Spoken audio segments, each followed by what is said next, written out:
Hello student, welcome in Guwahati nursing classes. हमारा जो series चल रहा है rapid fire MCQ with rational CRE exam और नॉर्सेट के लिए, उस सीरीज के बारे में बात करते हैं। इस सीरीज का फर्स्ट एमसीक्यू क्या है? The initial treatment for client with liquid chemical burn injury is to. Liquid chemical burn injury का क्लाइंट है तो आपका उसमें इनिशियल ट्रीटमेंट क्या होगा? Option A, irrigate the area with neutralizing solution. Option B, flush the exposed area with large amount of water. Option C, inject calcium chloride into the burn area. Option D, apply ladolid ointment to the area. तो ऐसी condition में अगर liquid chemical burn injury वाला कोई patient आता है आपके पास, तो उसका इनिशियल ट्रीटमेंट आप क्या करोगे?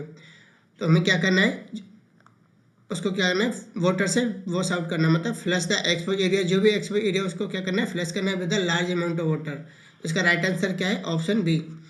अगर ऐसा क्लाइंट आता है उसमें क्या करना है हमको, जो हमारी फर्स्ट प्रायोरिटी होती है, first priority,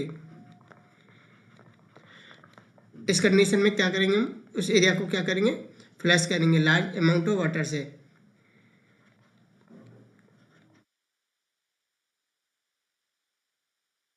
flush of water to prevent severity burn burn area. जो बर्न एरिया है, जो लिक्विड केमिकल से जो एरिया बर्न हुआ है उसकी सीवियरिटी ना हो, इसको प्रिवेंट करने के लिए हमें क्या करना है, वाटर लेना है, वाटर से उसको क्या करना है, फ्लश करना है केमिकल को। तो इसका राइट आंसर क्या है? Option B. ऑप्शन ए क्या है, irrigate the area with neutralising solution. May be ये हो सकता है, बट हमें क्या करना है, इनिशियल ट्रीटमेंट पूछा है, और ये क्या हमारा सेकेंडरी प्रायोरिटी होगा। सेकेंडरी पे जो लिक्विड केमिकल है बर्न है, उसको न्यूट्रलाइज करने के लिए हमें क्या कोई सोल्यूशन यूज करना है। हाँ बिल्कुल कर सकते हैं, बट हमारा इनिशियल ट्रीटमेंट क्या होगा, फर्स्ट हमें क्या करना है, जो लिक्विड केमिकल बर्न है उसको हमें वॉश आउट करना है वाटर से। तो इसलिए इसका आंसर क्या है? Option B. ऑप्शन सी क्या, calcium chloride into the burn area. तो इसका, और हमें क्या है, कैल्शियम क्लोराइड जो इंजेक्ट है वो नहीं करना है, क्योंकि इसकी सीवियरिटी को इंक्रीज करेगा है। तो ऑप्शन सी क्या, wrong answer. Apply lanolin ointment to the area. ये ऑइंटमेंट होता है वो कौन से बर्न में काम आता है? थर्मल बर्न में। थर्मल बर्न, अगर थर्मल बर्न इंजरी हुआ है तो उसमें ये केमिकल यूज करते हैं। तो इसका राइट आंसर क्या है? Option B. ऑप्शन ए क्या कह रहा है, is the past neutralise solution are recommended but presently is concern solution extend depth of one area. तो ये क्या है, हमारा सेकेंड प्रायोरिटी आंसर है। हमें क्या इनिशियल ट्रीटमेंट के लिए क्या करना है, उसको लार्ज वाटर से उसको वॉश आउट करना है केमिकल को। ऑप्शन बी क्या है, use large amount of water flush the area recommended to chemical one, recommended for chemical one, जो भी केमिकल से बर्न हुआ है उसको हमें क्या वॉश आउट करना है वाटर से। तो इसका राइट आंसर क्या था? Option B.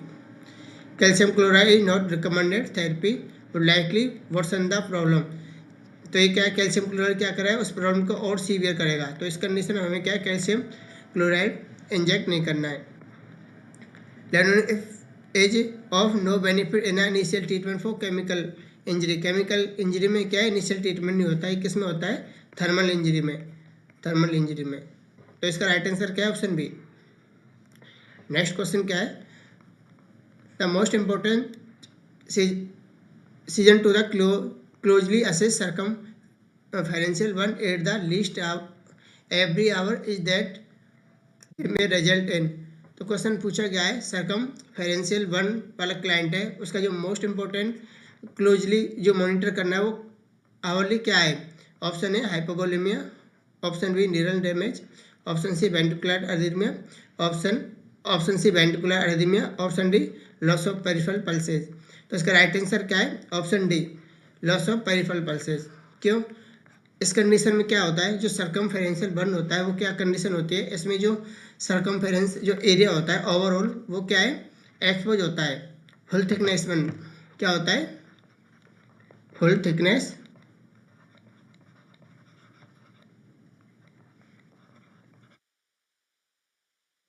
बर्न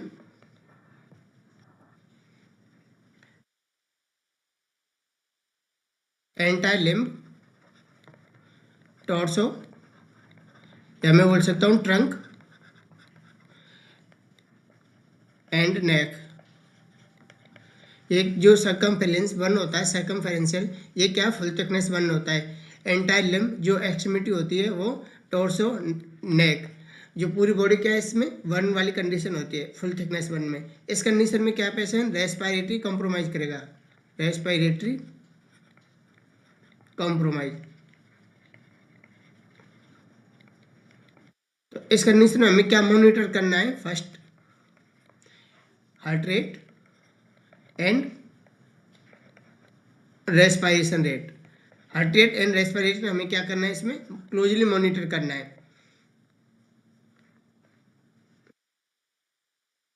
तो इसका राइट आंसर क्या है, option D, loss of peripheral pulses. इस कंडीशन में क्या है, जो पेरिफेरल जो हमारी एक्सट्रीमिटी है उसमें जो पल्सेज है उसमें क्या वो लॉस मतलब डिक्रीज देखने को मिलेंगे। तो इसका राइट आंसर क्या है, option D. Hypovolaemia, renal damage and ventricular arrhythmia, ये क्या कंडीशन थर्मल बर्न इंजरी में देखने को मिलती है या इनिशियल स्टेज में, जो फ्लूइड लॉस होता है उस कंडीशन की वजह से हमें क्या हाइपोवोलेमिया वाली कंडीशन देखने को मिलती है। रीनल डैमेज ये भी क्या है थर्मल बर्न इंजरी में देखने को मिलता है। और वेंट्रिकुलर डिसअरिथमिया इलेक्ट्रोलाइट इम्बैलेंस में, जो इलेक्ट्रिकल बर्न इंजरी की वजह से जो इलेक्ट्रोलाइट इम्बैलेंस होते हैं उस कंडीशन में देखने को मिलता है वेंट्रिकुलर अरिथमिया। तो इसका राइट आंसर क्या है, option D, loss of peripheral pulses. मिलता है जब result fluid loss from the thermal injury से जो फ्लूइड लॉस होता है उस कंडीशन में क्या हाइपोवोलेमिया देखने को मिलता है, but not result of circumferential injury में नहीं देखने को मिलता। तो ऑप्शन ए का इसका wrong answer. Renal damage typically seen because prolong hypovolaemia and myoglobinuria. तो रीनल डैमेज कब देखने को मिलता है, जब प्रोलॉन्ग हाइपोवोलेमिक कंडीशन होती है या मायोग्लोबिनूरिया की कंडीशन होती है, उस कंडीशन में रीनल डैमेज देखने को मिलता है। Electrical one and electrical injury and electrolyte changes typically cause arrhythmia in burn client. जो बर्न क्लाइन में अरिथमिया कब देखने को मिलता है, जब इलेक्ट्रिकल इंजरी या बर्न इंजरी होती है, इलेक्ट्रिकल बर्न इंजरी होती है या इलेक्ट्रोलाइट चेंजेस देखने को मिलते हैं उसमें, तब हमें क्या देखने को मिलता है, अरिथमिया देखने को मिलता है।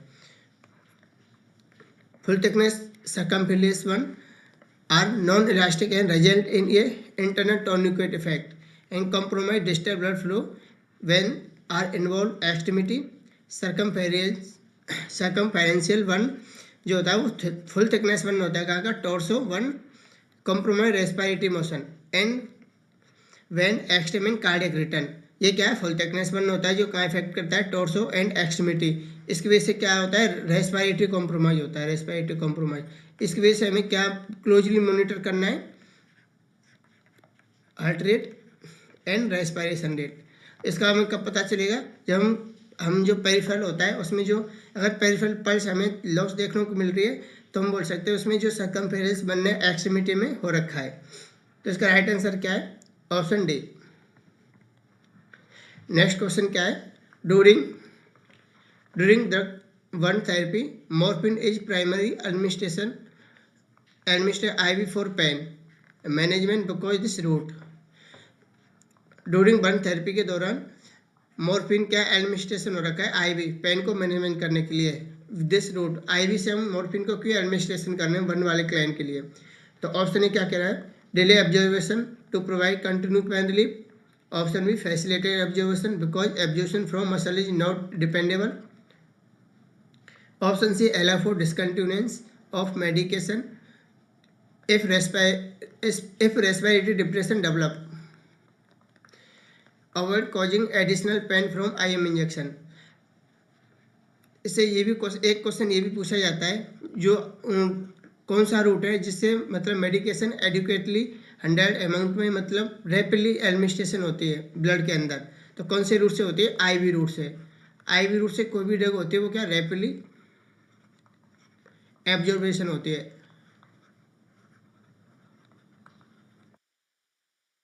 तो ऑप्शन क्या, डिले एब्जॉर्बेशन। लेकिन जो हम आईवी रूट से अगर किसी मेडिसिन को एडमिनिस्ट्रेशन करेंगे उसका जो एब्जॉर्बेशन होगा वो कैसा होगा, इंक्रीज होगा। इसमें क्या बोल रहा है, डिक्रीज। तो इसका ऑप्शन ए क्या है, रॉन्ग आंसर। डिले नहीं, क्या होगा, इंक्रीज होगा, इंक्रीज एब्जॉर्बेशन होगा आईवी रूट से अगर किसी मेडिसिन को एडमिनिस्ट्रेशन करेंगे तो। ऑप्शन बी क्या है, फैसिलिटेट ऑब्जर्वेशन, बिल्कुल। An, because observation from muscle is not dependable. तो इसका राइट आंसर क्या है, ऑप्शन बी। जो हम आईवी रूट से मॉर्फिन यूज कर रहे हैं वन वाले क्लाइंट के लिए, तो क्या है उसका ऑब्जर्वेशन कैसा होगा, मेडिसिन का फैसिलिटेट मतलब रैपिड रैपिड एब्जॉर्प्शन होगा ब्लड के अंदर। बिकॉज जो मसल इज नॉट डिपेंडेबल, अगर हम जो पेन मैनेजमेंट के लिए मॉर्फिन यूज कर रहे हैं, अगर हम उसको आईएम रूट से देंगे तो वो आईएम रूट से क्या है प्रॉपरली एब्जॉर्प्शन नहीं हो पाएगा, और वो जो कुछ मेडिसिन जो रहती है वो सबक्यूटेनियस टिश्यू जो होता है उसमें स्टोर होती है, मतलब डिले होता है उसका जो एब्जॉर्प्शन होता है आईएम रूट से मेडिकेशन का, वो डिले होता है कंपेयर टू आईवी रूट से। तो इसका राइट आंसर क्या जाएगा, इसका जो एब्जॉर्प्शन होगा आईवी रूट से वो कैसा होगा, फैसिलिटेटेड होगा compare to muscles IM route से। ऑप्शन सी का क्या रहा है, allow discontinuance of the medication respiratory depression develop. इस कंडीशन में जो भी आईवी मेडिकेशन चल रही है उनको हम स्टॉप नहीं करना चाहिए, डिसकंटिन्यू नहीं करना चाहिए। रेस्पिरेटरी डिप्रेशन डेवलप हो रखा है तो उस कंडीशन में क्या करना है, हमें आईवी रूट से जो मेडिकेशन है वो एडमिनिस्ट्रेशन करना चाहिए, ना कि डिसकंटिन्यू। ऑप्शन सी क्या आएगा, wrong answer. Avoid causing additional pain from IM injection, IM injection से हम पेन को मैनेजमेंट नहीं कर सकते वन वाले क्लाइंट में, क्योंकि जो मेडिकेशन दे रहे हैं वो क्या है डिले एब्जॉर्प्शन होता है आईएम इंजेक्शन से। तो इसका राइट आंसर क्या है, ऑप्शन बी। ऑप्शन ए क्या कह रहा है, absorption will be increase not decrease, जैसा कि जो आईवी रूट से अगर हम एडमिनिस्ट्रेशन करेंगे मॉर्फिन को पेन मैनेजमेंट के लिए, तो उसका एब्जॉर्प्शन आईवी रूट से कैसा होगा, इंक्रीज होगा। तो ऑप्शन ए क्या था, wrong answer. IM injection not be use until the client haemodynamically stable, adequate tissue perfusion, medication be remain in the subcutaneous tissue with the fluid that is presented interstage space in the acute phase of thermal injury. Client will have poor response, medication administered and dumping of the medication can occur. Medication fluid are shifted back into intravascular space in the next phase of healing. जैसे कि मैंने बताया, अगर हम कोई भी medication ivy route से use करते हैं तो उसका जो एब्जॉर्प्शन होता है वो क्या होता है, रैपिड एब्जॉर्प्शन होता है, रैपिड एब्जॉर्प्शन इन ब्लड के अंदर। तो इसका राइट आंसर क्या था, ऑप्शन बी। ऑप्शन सी क्या है, IV administration of medication heart respiratory compromise present.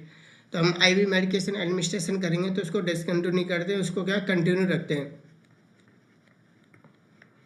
Option D क्या है, desire to avoid causing the client additional pain if is not primary reason for this route of administration. अगर हम IM injection use करेंगे तो उसमें क्या है, जो ड्रग है उसका एब्जॉर्प्शन प्रॉपरली नहीं हो पाएगा, और वो क्या है बर्न वाले क्लाइंट में और क्या करेगा वो पेन। तो इस कंडीशन में क्या है, ऑप्शन डी रॉन्ग आंसर। तो इसका राइट आंसर क्या है, ऑप्शन बी। नेक्स्ट क्वेश्चन क्या है, the medication that best penetrate scar age. जो स्कार होता है उसको पेनिट्रेट करने के लिए बेस्ट मेडिकेशन हम कौन सा यूज कर सकते हैं। Option A mafenide acetate, option B silver sulphadiazine, option C neomycin sulphate, option D povidone iodine, जिसको हम बिटाडिन भी बोलते हैं। तो इसका राइट आंसर क्या है, ऑप्शन ए मेफेनाइल एसीटेट को हम यूज करते हैं स्कार को पेनिट्रेट करने के लिए। स्कार क्या होता है, स्कार क्या होता है, ये हार्ड ड्राई ब्लैक और ब्राउन डेड टिश्यू होता है। डेड टिश्यू कैसा टिश्यू होता है, scar hard dry black dead tissue होता है, जो कौन सी कंडीशन देख लो ना, सीवियर बर्न वाले क्लाइंट में, सीवियर बर्न और अल्सर वाले क्लाइंट में देखने को मिलता है। जो स्कार होता है, अगर स्कार जो होता है वो कब देखने को मिलता है, जो सीवियर बर्न और अल्सर वाले क्लाइंट होते हैं उनमें जो हार्ड ड्राई ब्लैक और ब्राउन जैसी स्किन देखने को मिलेगी, जिसमें क्या है टिश्यू कहाँ क्या रहते हैं, उसके डेड रहते हैं वहाँ पे। तो उस कंडीशन में क्या बोलते हैं, स्कार बोलते हैं। स्कार आपने देखा होगा, जो ब्लैक इस कलर का आपने कोई अल्सर या वुंड देखा होगा आपने, तो उस कंडीशन को हम क्या बोलते हैं, स्कार बोलते हैं। वहाँ की जो स्किन रहती है वो कैसी होती है, हार्ड रहती है, ड्राई रहती है, और उसका जो आसपास के जो सराउंडिंग टिश्यू होते हैं वो क्या होते हैं, डेड। तो उस कंडीशन को क्या बोलते हैं, स्कार बोलते हैं। इसको इसको ट्रीट करने के लिए, इसको पेनिट्रेट करने के लिए हम कौन सा मेडिकेशन यूज करते हैं? मेफेनाइल एसीटेट मेडिकेशन यूज करते हैं, जिसको हम क्या बोलते हैं? सल्फामाइलोन। तो इसका राइट आंसर क्या है? Option A, sulphur sulphadiazine, neomycin and sulphate povidone. ये क्या है? इसको पेनिट्रेट नहीं कर पाते, इसको पुअर पेनिट्रेट होता है इसका का पुअर पेनिट्रेट। इस कंडीशन में इसको यूज नहीं करते। कौन सा मेडिकेशन होता है? मेफेनाइल एसीटेट। तो इसका राइट आंसर क्या है? Option A. मेफेनाइल एसीटेट होता है वो क्या होता है? ये कैसे काम करता है? ये क्या बैक्टीरियोसाइटिक, जो बैक्टीरियोस्टैटिक होता है, जो ग्राम पॉजिटिव ग्राम नेगेटिव दोनों बैक्टीरिया के अगेंस्ट काम करता है। ये कौन सा मेडिसिन होता है?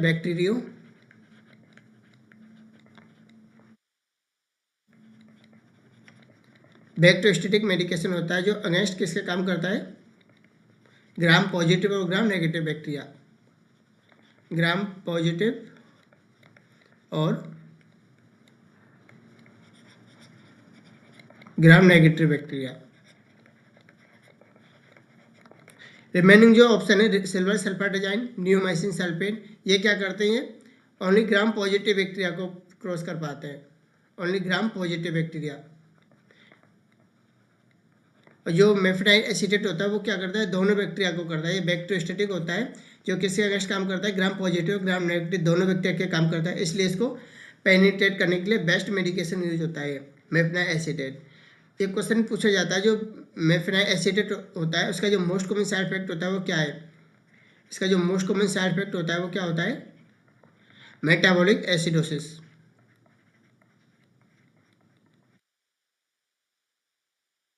ये क्या करता है? मेटाबॉलिक एसिडोसिस करता है।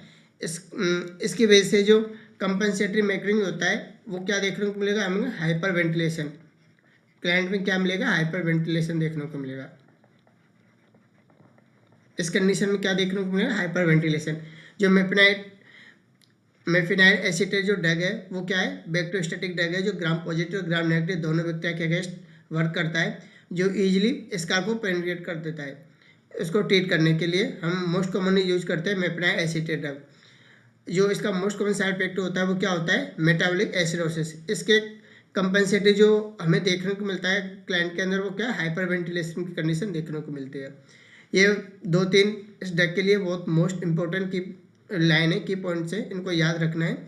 जो मेफेनाइल एसीटेट होता है इसका मोस्ट कॉमन साइड इफेक्ट ये क्वेश्चन पूछा जाता है, और जो ड्रग होती है वो किसके लिए यूज होती है? स्कार को पेनिट्रेट करने के लिए। तो ऑप्शन ए क्या कह रहा है? जो मेफेनाइल एसीटेट है वो क्या? बैक्टीरियोस्टैटिक होती है जो अगेंस्ट ग्राम पॉजिटिव और ग्राम नेगेटिव ऑर्गेनिज्म जो बैक्टीरिया होता है उसके अगेंस्ट वर्क करती है, एंड जो बेस्ट पेनिट्रेट इसका के लिए बेस्ट पेनिट्रेट के लिए यूज करते हैं। सिल्वर सल्फाडाइजाइन पुअर पेनिट्रेट करती है स्कार को, मतलब प्रॉपरली तरीके ट्रीटमेंट नहीं कर पाते स्कार को सिल्वर सल्फाडाइजाइन यूज करके। न्यूमाइसिन सल्फेट ये क्या है? Poor penetrate scar. Povidone iodine not penetrate scar को पेनिट्रेट नहीं कर पाते। पोवाइडिन को मैक्सिमम क्या किस लिए यूज करते हैं? जो फर्स्ट डिग्री जो बर्न होता है उसमें यूज करते हैं मोस्ट कॉमनली, जो पोवाइडिन आयोडीन होता है। तो इसका राइट आंसर क्या है? Option A.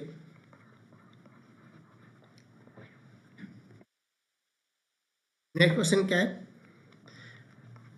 When the nurse is evaluating lab data for client 18 to 24 hours after a major thermal burn, the expected physiological changes include which of the following? तो हमें क्या देखना है इसमें? जो वन वाला क्लाइंट है उसमें जो आफ्टर क्लाइंट क्या है? 18 to 24 hour after one thermal burn हुआ है उसको 18 to 24 आवर बाद हमें क्या फिजिकल चेंज देखने को मिलेंगे? उसके लेबोरेटरी जो डाटा है उसमें हमें क्या चेंजेस देखने को मिलेगा? जो भी लैब डाटा है, जो भी हमें लेबोरेटरी डाटा देखना है उसको 18 से 24 घंटे के बाद थर्मल बर्न इंजरी वाले क्लाइंट में हमें क्या एस्पेक्ट है फिजिकल चेंज देखने को मिलेगा? ये हमें क्वेश्चन में पूछा गया है। तो ऑप्शन ए क्या है? Elevate serum sodium, elevate serum sodium देखने को मिलेगा। Elevate burn calcium, serum calcium, elevate serum calcium देखने को मिलेगा। Elevate serum protein and elevate haematocrit level. Option D क्या है? Elevate haematocrit level. तो इस कंडीशन में हमें क्या देखने को मिलेगा, 18 से 24 घंटे के बाद अगर थर्मल बर्न इंजरी वाले क्लाइंट का हम लेबोरेटरी डाटा देखते हैं तो उसमें फिजिकल चेंज क्या देखने को मिलेगा हमें, एलिवेट हेमेटोक्रिट लेवल। तो इसका राइट आंसर क्या है, option D, elevated haematocrit level. क्यों, क्योंकि इसमें क्या हो जाए, जो बर्न हुआ है 18 से 24 घंटे बाद क्या हुआ है, उसमें क्या देखने को मिलेगा हमें, हाइपोवोलेमिक कंडीशन, मतलब बर्न की वजह से जो फ्लूइड लॉस हुआ है उसके कंपेयर टू जो आरबीसी का जो परसेंटेज होता है, हेमेटोक्रिट लेवल क्या होता है, फर्स्ट में ये पता होना चाहिए। हेमेटोक्रिट लेवल ये क्या होता है, हेमेटोक्रिट लेवल परसेंटेज या वॉल्यूम, परसेंटेज या volume of RBC in your blood के अंदर आरबीसी का कितना परसेंटेज है, कितना वॉल्यूम है, उस कंडीशन को जो बताता है वो क्या है, हेमेटोक्रिट लेवल होता है। जो हेमेटोक्रिट हमेशा याद रखना है, अगर fluid in proportional to haematocrit level, अगर फ्लूइड हमें क्या देखने को मिलेगा, डिक्रीज देखने को मिलेगा, तो उस कंडीशन में हेमेटोक्रिट लेवल क्या देखने को मिलेगा हमें, इंक्रीज देखने को मिलेगा। जो बर्न हो रहा है, बर्न वाली कंडीशन में हमें क्या है, हाइपोवोलेमिक कंडीशन देखने को मिलती है। फर्स्ट 24 आवर के अंदर जो कंडीशन होती है उसमें क्या देखने को मिलता है, बर्न वाले क्लाइंट में हाइपोवोलेमिया। हाइपोवोलेमिक कंडीशन मतलब फ्लूइड डिक्रीज हो रखा है, उस कंडीशन में जो हेमेटोक्रिट लेवल देखने को मिलेगा वो हमें कैसा मिलेगा, इंक्रीज देखने को मिलेगा, एलिवेट देखने को मिलेगा। तो इस कंडीशन में इसका राइट आंसर क्या है, ऑप्शन डी। ये हमें याद रखना है हमेशा, fluid in proportionality haematocrit level. जब भी हेमेटोक्रिट लेवल इंक्रीज होगा उस कंडीशन में फ्लूइड लेवल क्या देखने को मिलेगा हमें, डिक्रीज, या अगर फ्लूइड लेवल इंक्रीज होगा तो हेमेटोक्रिट लेवल क्या देखने को मिलेगा हमें, डिक्रीज। तो इसी को तो हम बोलते हैं परसेंटेज या volume of RBC in your blood. Total मतलब आपके टोटल जो ब्लड वॉल्यूम है उसमें टोटल परसेंटेज या वॉल्यूम आरबीसी कितना है, तो उसको हम क्या बोलते हैं, हेमेटोक्रिट बोलते हैं। नॉर्मल जो हेमेटोक्रिट लेवल होता है वो कितना होता है, नॉर्मल रेंज में बात करते हैं, नॉर्मल रेंज नॉर्मल होता है जो मेल के अंदर वो कितना होता है, 40 to 50%, और जो फीमेल होता है उसके अंदर कितना होता है, 35 to 45%। ये नॉर्मल वैल्यू होता है हेमेटोक्रिट लेवल का। मेल के अंदर 40 to 50% और फीमेल के अंदर 35 to 45% हेमेटोक्रिट परसेंटेज में हेमेटोक्रिट लेवल का नॉर्मल वैल्यू होता है। ऑप्शन क्या है, एलिवेट सीरम सोडियम लेवल। तो ये क्या हमें देखने को मिलेगा, सीरम सोडियम लेवल डिक्रीज देखने को मिलेगा, डिक्रीज, क्योंकि जो सोडियम होता है वो क्या होता है, एक्स्ट्रा सेलुलर होता है, एक्स्ट्रा सेलुलर फ्लूइड में होता है सोडियम। जब भी बर्न वाली कंडीशन होगी उसमें क्या, एडिमा की कंडीशन में कुछ मात्रा में जो सोडियम होता है वो एडिमा वाला कंडीशन में क्या होता है, सेल्स के अंदर चले जाता है, किसकी वजह से, एडिमा की वजह से। उस कंडीशन में जो एक्स्ट्रा सेलुलर फ्लूइड में जो सोडियम होता है वो डिक्रीज देखने को मिलेगा। सेम यही कंडीशन जो कैल्शियम लेवल होता है वो क्या है, हमें डिक्रीज देखने को मिलेगा। क्या देखने को मिलेगा हमें, कैल्शियम डिक्रीज देखने को मिलेगा। एलिवेट सीरम प्रोटीन लेवल भी हमें क्या देखने को मिला, डिक्रीज देखने को मिला। इसी कंडीशन से क्या होता है, इसमें एडिमा की वजह से ये जो कंडीशन देखने को मिल रही है डिक्रीज, वो किसकी वजह से मिल रही है, एडिमा की वजह से। क्यों, जो थर्मल बर्न इंजरी वाला क्लाइंट है उसमें क्या एडिमा होने की वजह से जो सोडियम कैल्शियम प्रोटीन लेवल हमें क्या डिक्रीज देखने को मिलता है। तो इसका राइट आंसर क्या है, option D, elevate haematocrit level.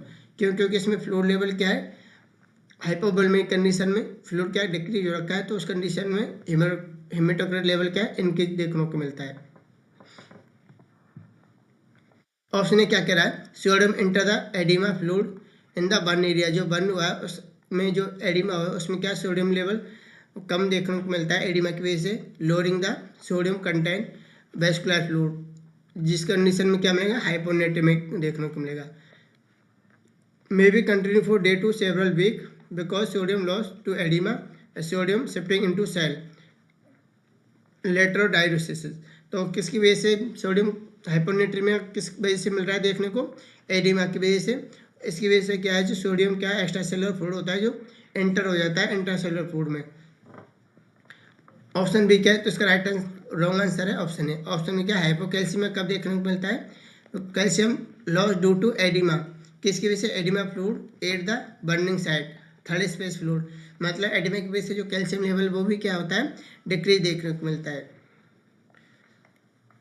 Option B क्या इसका रॉन्ग आंसर। ऑप्शन सी क्या है, protein loss occur it one side I to increase capillary permeability and serum protein level remain low until healing process. तो हमें जो protein level है वो क्या देखने को मिलेगा, बर्निंग एरिया में कम देखने को मिलेगा, डिक्रीज। हेमेटोक्रिट लेवल एलिवेटेड देखने को मिलेगा, हीमो कंसंट्रेशन फ्रॉम हाइपोवोलेमिक वजह से, किसकी वजह से, हाइपोवोलेमिक वजह से। Anaemia is present in the post one stage owing to blood loss या हीमोलाइसिस। इसमें हमें पोस्ट स्टेज में हमें क्या देखने को मिल सकता है, एनीमिया। क्यों, एनीमिया क्या होता है, मतलब आरबीसी की अगर हमें काउंट कम मिलेंगे देखने को, उस कंडीशन क्या बोलते हैं, एनीमिया, वो कब मिलता है, अगर हेमेटोक्रिट लेवल कब डिक्रीज कब देखने को मिल सकता है, पोस्ट स्टेज में। तो फर्स्ट स्टेज में हमें क्या देखने को मिलेगा, हेमेटोक्रिट लेवल इंक्रीज देखने को मिलेगा, but can not be assess until clinic adequately hydrate. तो इसका राइट आंसर क्या है, ऑप्शन डी। नेक्स्ट क्वेश्चन क्या था, nurse notes hyperventilation in a client with thermal injury, she recognise that this may be reaction to which of the following medication if applied in large amount। तो इस condition में क्या है, thermal burn injury वाला client है, उसमें हमें क्या देखने को मिल रहा है, हाइपर वेंटिलेशन।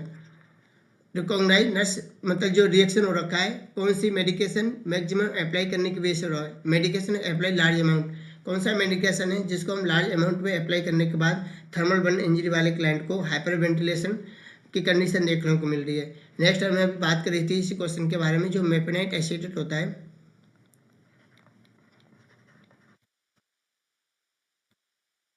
मेपेनाइट एसीटेट, इसका जो मोस्ट साइड इफेक्ट होता है वो क्या होता है, हाइपर वेंटिलेशन।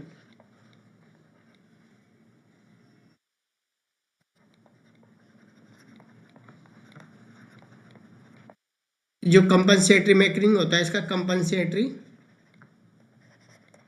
वो क्या देखने को मिलेगा हमें, मेटाबॉलिक एसिडोसिस।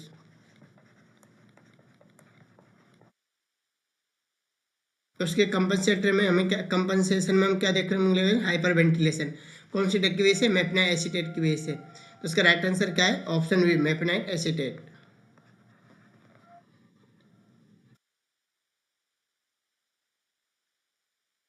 जो नियोमाइसिन सल्फेट होता है उसका साइड इफेक्ट क्या होता है, rashes, urticaria, nephrotoxicity and ऑटोटॉक्सिटी।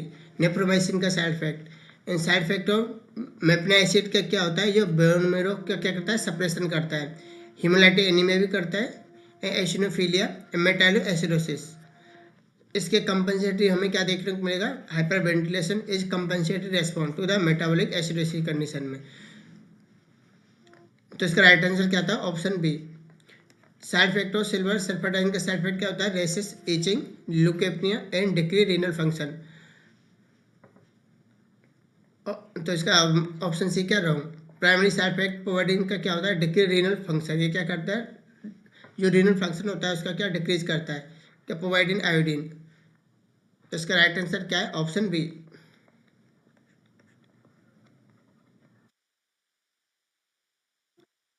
The primary reason for sending one client home with pressure garment such as jobs garment, that is the garment, मतलब जो बन वाला क्लाइंट है उसमें हम प्रेशर गारमेंट यूज कर रहे हैं, उसका यूज करने का प्राइमरी रीजन क्या है, कौन सा गारमेंट है, जॉब्स गारमेंट जो होता है बन वाले क्लाइंट में यूज करते हैं, उसका पर्पज क्या होता है, मतलब रीजन क्या होता है उसको यूज करने का, प्राइमरी रीजन क्या है। तो ये क्वेश्चन पूछा गया है। ऑप्शन ए क्या है, decrease hypertrophic scar formation. Option B, assess the ambulation. Option C, cover one scar and decrease the physiological impact during recovery. Option D क्या है, इनकी venous return and cardiac output while normalising fluid status. जो Jobst garment होता है वो बनने वाले client में हम किस लिए यूज करते हैं, जो उसका स्कार होता है, इसका हाइपरटॉप स्कार, जो बनने वाले क्लाइंट में जो स्कार फॉर्मेशन होता है उसको कम करने के लिए हम क्या यूज करते हैं, जॉब्स गारमेंट यूज करते हैं। तो इसका राइट आंसर क्या है, ऑप्शन ए। ऑप्शन इसका क्या right answer, option B C इसका क्या है, रॉन्ग आंसर है। एमुलेशन के लिए हम जॉब्स गारमेंट यूज नहीं करते। डिक्री बर्न इसका है decrease physiological impact during recovery.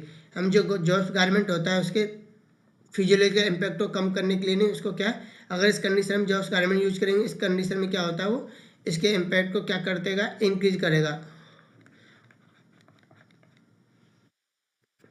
जो रिकवरी नहीं होता है इस कंडीशन में क्या होता है, और भी उसको क्या लगेगा,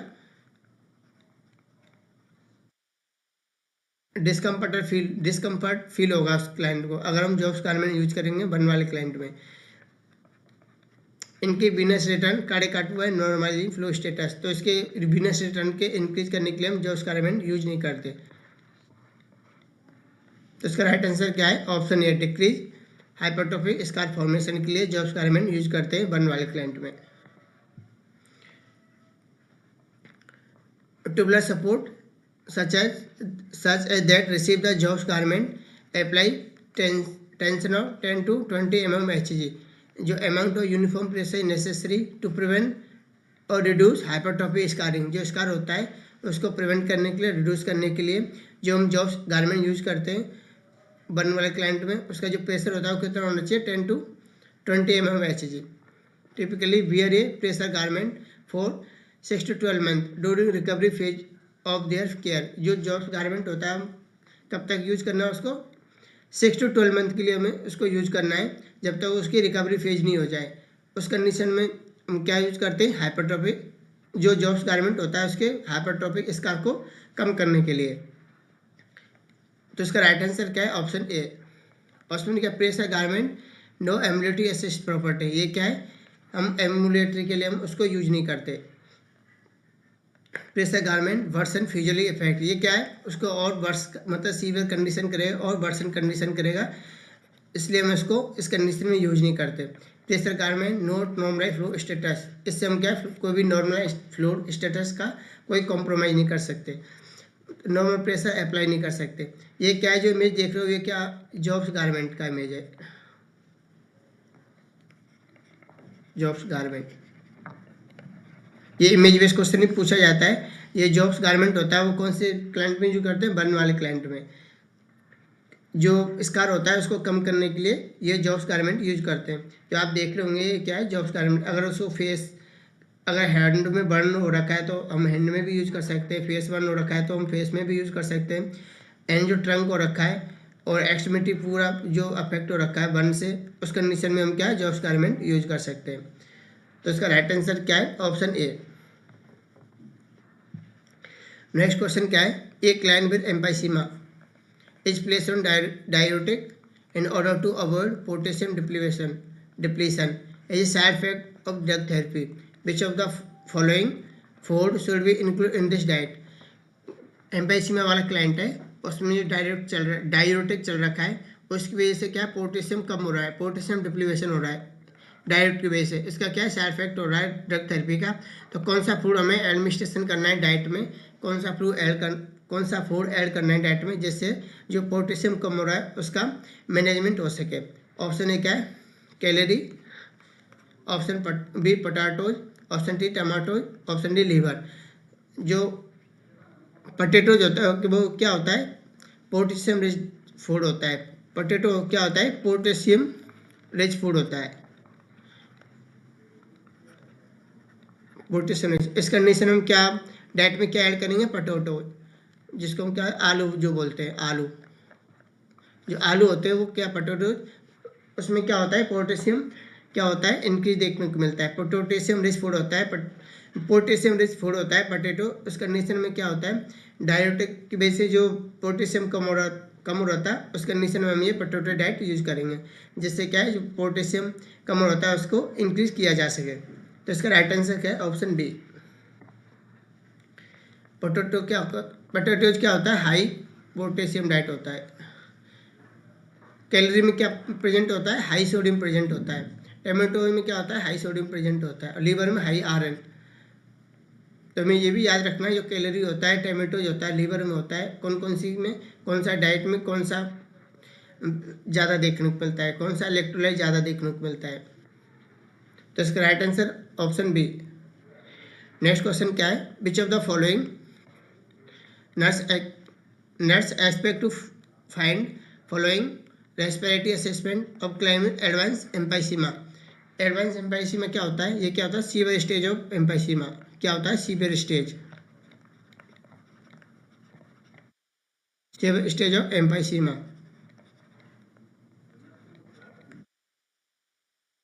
उसको क्या बोलते हैं? एडवांस एम्फाइसीमा बोलते हैं। सीवियर स्टेज ऑफ एम्फाइसीमा क्या बोलते हैं? Advance emphysema. तो इस कंडीशन में क्या रेस्पिरेटरी असेसमेंट मतलब क्या एक्सपेक्ट करेगी नर्स? Distant breath sound, option distant breath sound, option B increase heart sound, option C decrease anteroposterior chest diameter, option C calf neck Ben.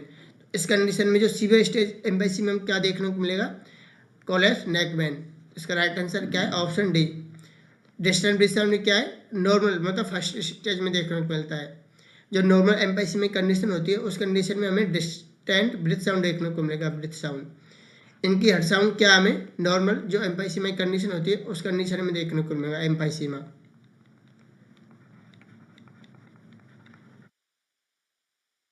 Increase decrease anteroposterior chest diameter, हमें क्या देखने को मिलेगा? Increase देखने को मिलेगा, इंक्रीज। एंटीपोस्टीरियर डायमीटर हमें क्या? इंक्रीज देखने को मिलता है। तो इसका राइट आंसर क्या है? कोलेफ नेक वेन। एडवांस एम्फाइसीमा क्या होता है? सीवियर स्टेज होता है एम्फाइसीमा की। सीवियर स्टेज में हमें क्या देखने को मिलेगा? जो नेक वेन है वो कोलेफ देखने को मिलेगी या डिस्टेंट देखने को मिलेगी। ऑप्शन ए क्या है? Distant breath sound are found in client with emphysema. Normal जो एम्फाइसीमा होता है उस कंडीशन में हमें डिस्टेंट ब्रीथ साउंड देखने को मिलेगा। और increase anterior posterior chest diameter देखने को मिलता है। Over distant and air trapping देखने को मिलता है नॉर्मल एम्फाइसीमा वाले क्लाइंट में। Decrease heart sound are present because increase anteroposterior chest diameter. हमें जो हार्ट साउंड होता है वो क्या मिलता है? डिक्रीज देखने को मिलता है। किसकी वजह से? जो एंटीपोस्टीरियर चेस्ट होता है उसका डायमीटर इंक्रीज की वजह से हमें क्या मिलता है? हार्ट साउंड डिक्रीज देखने को मिलता है। ये क्वेश्चन पूछा जाता है, barrel chest shape are seen in condition. कौन सी कंडीशन में देखने को मिलता है? बरेल चेस्ट शेप एम्फाइसीमा वाली कंडीशन में देखने को मिलता है। बरेल शेप चेस्ट होता है वो कौन सा कंडीशन देखने को मिलता है? एम्फाइसीमा वाली कंडीशन में। क्वेश्चन बार बार पूछा जाता है तो इस क्वेश्चन को नोट डाउन करें। ये जो ऑप्शन सी वाला ऑप्शन है, जो बरेल चेस्ट शेप चेस्ट होता है वो कौन सी कंडीशन में देखने को मिलता है? एम्फाइसीमा वाली कंडीशन है। ऑप्शन डी क्या है? Increase distance of neck vein is found out to right side heart failure may be presented advance emphysema. Advance emphysema में क्या देखने को मिलेगा हमें? Increase distance neck vein. किसकी वजह से? जो राइट साइड हार्ट फेलियर की वजह से। इस कंडीशन को हम और क्या बोलते हैं? कोर पल्मोनल।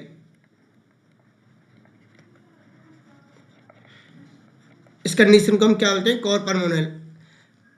कोर पल्मोनल क्या होता है? राइट साइड हार्ट फेलियर के बीच से जो एम्फाइसीमा देखने को मिलता है उस कंडीशन में जो नेक वेन होती है वो डिस्टेंस देखने को मिलती है या कॉलेस्ट देखने को मिलती है। उस कंडीशन को बोलते हैं कोर पल्मोनल। जो क्या होता है? सीवियर स्टेज ऑफ एम्फाइसीमा की सीवियर स्टेज होती है, उसी को हम क्या बोलते हैं? एडवांस एम्फाइसीमा बोलते हैं। तो इसका राइट आंसर क्या है? Option D. नेक्स्ट क्वेश्चन क्या है? The nurse assist a client with advance emphysema to the bathroom. The client become extremely short of breath while returning to the bed. The nurse should। Advance emphysema वाला client है वो क्या bathroom गया हुआ है, bathroom गया तो become extremely short breathe. जैसे ही आया वो क्या है? उसकी जो ब्रीथ है वो क्या है? शॉर्ट ब्रीथ, मतलब डिस्पने वाली कंडीशन हो के एक्सट्रीमली। तो white return to the bed, जब वो बेड पर आया हुआ है तो उस कंडीशन में नर्स क्या करेगी? ऑप्शन है क्या? इनकी nasal increase his nasal O2 6 litre per minute. Option B place in left lateral Sims position, place him in a lateral Sims position. Option C increase pursed lip breathing. Option D have him breathe into paper bag. इस condition में क्या करेगी? Encourage करेगी purse lip breathing. तो इसका right answer क्या है? Option C. जो एम्फाइसीमा वाले क्लाइंट है उसमें जो सीवियर कंडीशन है उस कंडीशन में अगर शॉर्ट में ब्रीथ हो रखा है क्लाइंट को तो उस कंडीशन में हमें क्या एडवाइस करना है क्लाइंट को कि वो क्या पर्स लिप ब्रीथिंग करे। उस कंडीशन में क्या होगा? जो CO2 लेवल होगा वो क्या है? जो CO2 होगा, जो CO2 गैस होता है वो क्या है? एलिमिनेट होगा, मतलब बाहर निकलेगा, एलिमिनेटेड। और जो बॉडी होगी क्या होगी? रिलैक्स हो जाएगी। तो इस कंडीशन में हमें क्या करना है, पर्सनल ब्रीथिंग एडवाइज करना है क्लाइंट को। तो इसका राइट आंसर क्या है, option C. Given to high concentration oxygen with emphysema में रिमूव स्टिमुलेट टू ब्रेथ। हमें क्या करना है, जो एम्फाइसीमा वाला क्लाइंट है उसमें हाई अमाउंट में ऑक्सीजन एडमिनिस्ट्रेशन नहीं करना है। ये क्या करता है, ब्रेथ को स्टिमुलेट करेगा, मतलब वो उसकी कंडीशन को और सीवियर करेगा, डिस्पिनिया कंडीशन और करेगा। तो इस कंडीशन में क्या करेगा, डिस्पिनिया। तो ऑप्शन ए का इसका wrong answer. Client sit forward with his hand on his knee and over bed table with shoulder elevated. जो क्लाइंट को हम कैसे लेफ्ट लेट पोजीशन ना देके कौन सी पोजीशन देंगे उसको, मतलब उसको बोलेंगे सिट फॉरवर्ड हिज हैंड, मतलब इस तरीके से बैठे, अपने जो फॉरवर्ड हैंड को क्या करें, फॉरवर्ड करके रखे, अपने हैंड से सपोर्ट करे, और जो नी है उस पर जो अपना हैंड है उसको नी, जो अपना नी होता है उस पर अपने दोनों हैंड को क्या है, पुट करें इन ओवर द बेड टेबल, जैसे बेड टेबल पे बैठते हैं इस तरीके से, और शोल्डर को क्या करें, एलिवेट करके रखें इस तरीके से।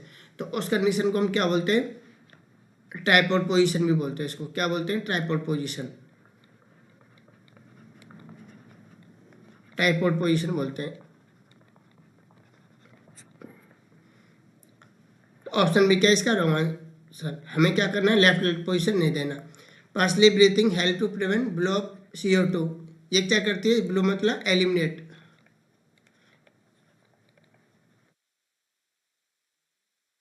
निकालेगा, CO2 लेवल को बाहर निकालते हैं पर्सनली ब्रीथिंग की हेल्प से। एंड कीप पासेज ओपन, जो अपना एयर में होता है उसको हम क्या करते हैं, ओपन रखते हैं। तो इसका राइट आंसर क्या था, option C, personally breathing advise करेंगे क्लाइंट को। Covering the face, client extremely short of breath में cause further anxiety and display condition further हो सकती है अगर उसको हम अप्लाई करेंगे फेस को कवर करने के लिए। तो ऑप्शन डी क्या इसका रॉन्ग आंसर। जो ये क्या है, इमेज में देख रहे होंगे, पर्सनल ब्रीथिंग टेक्निक होती है। इस कंडीशन में क्या क्लाइंट को क्या बोलेंगे, inhale slowly through the your nose, मतलब नोज से अपने क्या करेंगे, एयर को इनहेल करेंगे स्लोली स्लोली। फर्स्ट स्टेप ये है। सेकेंड स्टेप क्या है, purse your lip as you go to whistle. फिर उसको क्या बोलेंगे, जैसे अपने जो लिप्स होता है उसे जैसे हम विसल बजाते हैं उस तरीके से हम क्या करेंगे, जो इनहेल किए एयर ऑक्सीजन जो इनहेल किए उसको क्या हम जैसे विसल बजाते हैं उस तरीके से हमें धीरे धीरे उसको क्या बाहर निकालना है। थर्ड स्टेप क्या कह रहा है, exhale slowly while keeping your lips parts, और उसको धीरे धीरे क्या करना है, उसको एयर को बाहर निकालना है। तो नीचे ये लिखा है, do not force your lungs to empty completely, उसमें क्या फोर्स नहीं करना है, ठीक है, जो भी स्लोली इनहेल करना है स्लोली उसको बाहर निकालना है। तो उस कंडीशन को हम क्या बोलते हैं, पर्सनली ब्रीथिंग टेक्निक। ये कम करते हैं एम्फाइसीमा वाले क्लाइंट के CO2 को एलिमिनेट करने के लिए, CO2 को एलिमिनेट करने के लिए, और अपने जो एयर पासेज है उसको ओपन करने के लिए।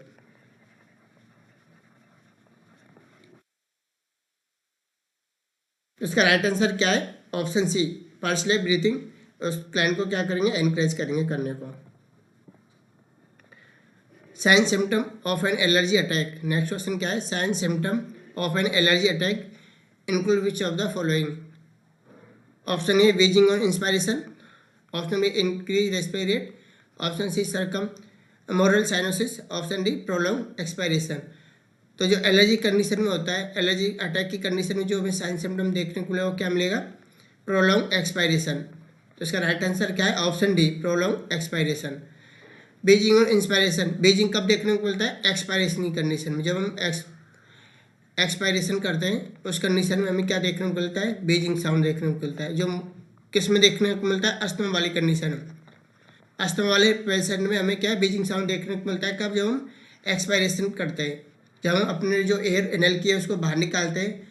बाहर निकालने से जो अस्थमा वाले क्लाइंट में क्या होता है, जो उसका एयर भी होता है वो क्या है, नैरो होता है, नैरो होने की वजह से जो एयर बाहर निकलती है तो वो कैसा साउंड होता है, उसमें बीजिंग जैसा, मतलब विसल जैसा साउंड होता है। तो उस कंडीशन को बोलते हैं बीजिंग साउंड। जो कब देखने को मिलता है हमें, जब हम क्या कर रहे हो, एक्सपायरेशन कर रहे हो उस कंडीशन में। ऑप्शन इसका रॉन्ग आंसर। इनकी रेस्पिरेशन रेट क्या देखने को मिलेगा हमें, डिक्रीज देखने को मिलेगा, डिक्रीज। साइनोसिस हमें एलर्जी कंडीशन में देखने को नहीं मिलता, बस नॉर्मली पेल कंडीशन देखने को मिलती है, पेल कंडीशन। बी एन सी इसका रॉन्ग आंसर। ऑप्शन डी क्या इसका प्रोलॉन्ग एक्सपायरेशन कंडीशन देखने को मिली एलर्जेटिक कंडीशन में। इसका राइट आंसर क्या है ऑप्शन डी। बीजिंग अगर ड्यूरिंग एक्सपायरेशन कब देखने को मिलता है हमें जब हम एक्सपायरेशन करते हैं और उस दौरान जो साउंड होता है वो क्या बीजिंग साउंड होता है। जब air movement is impair because constrict oedematous bronchial lumina, जब एयर हमारा नैरो होता है तो उस कंडीशन में जो एयर पासेज होती है, एयर पास होने के लिए जो एयर मूवमेंट होता है उस कंडीशन में जो साउंड होता है उसको मिलता है wheezing sound. Respiratory are difficult but is rare frequently normal. तो हम ऑप्शन सी क्या है सरकम मोरल एरियाज पहले होता है ना कि साइनोसिस। साइनोसिस का अर्ली साइन हाइपोक्सिया नहीं होता। हाइपोक्सिया का अर्ली साइन क्या होता है रेस्टलेसनेस। हाइपोक्सिया के अर्ली साइन क्या होता है क्वेश्चन पूछा जाता है। हाइपोक्सिया के अर्ली साइन क्या होता है restlessness. Expiration prolong because alveoli greatly distant and air trapping occur. तो हमें रेस्पिरेशन कैसा देखने को मिलेगा प्रोलॉन्ग देखने को मिलेगा एक्सपायरेशन कंडीशन में।